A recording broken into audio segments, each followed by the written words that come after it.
I'm Donna, the board lock specialist here at Sargent Manufacturing. For today's tech tip, I'm going to show you how to remove an interchangeable core lever from a 10-line lock. As you notice on the outside lever, there is no pinhole giving you access to the lever catch release.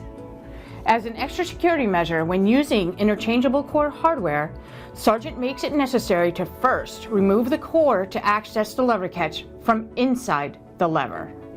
Using the control key, we're going to remove the interchangeable core.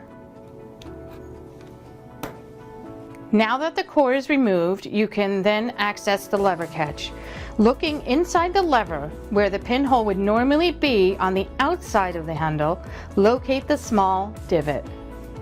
With a pointed type tool, you will need to press into the divot and pull back towards the latch backset, releasing the interchangeable core lever. And that is how you remove an interchangeable core lever from a 10-line lock.